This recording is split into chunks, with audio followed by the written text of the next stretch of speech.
And you think about a king coming into the world and a royal birth announcement and a royal, story and full of honor and all this thing. And then you come to Christ and it's kind of different. I want to give you a story that is out of history. King Henry the Eighth desperately wanted a son to carry on his name, his legacy. And so he divorced his first wife, Catherine of Aragon, and they had no son. And so he divorced her. He married Anne Boleyn. And she had a daughter, future Elizabeth I, and he had her murdered. He killed her.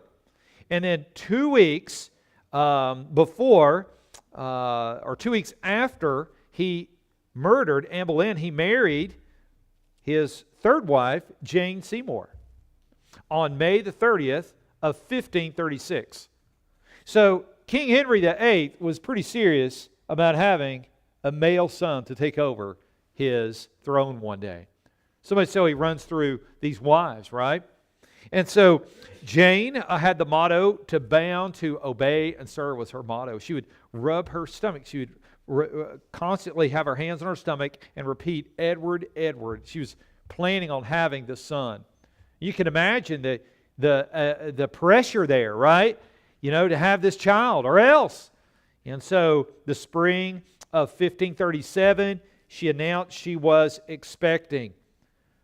And so later on that year, she gave birth to this baby boy. And you may not realize it, but in those days, when it was a child of honor and royalty, there was a whole room full of recorders and people observing the birth.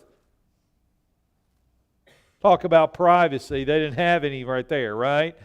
They just wanted to make sure that this baby is indeed the baby and there's not some kind of lie or manipulation going on like any king would ever do that, right?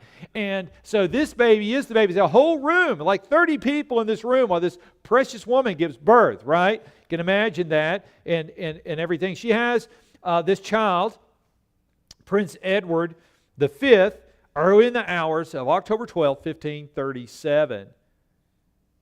However, by the 24th of October, so 12 days later, she passed away. So in giving birth, she dies. He divorces one wife, he murders one, executes one, has a wife, and she gives birth and then loses her life in the process.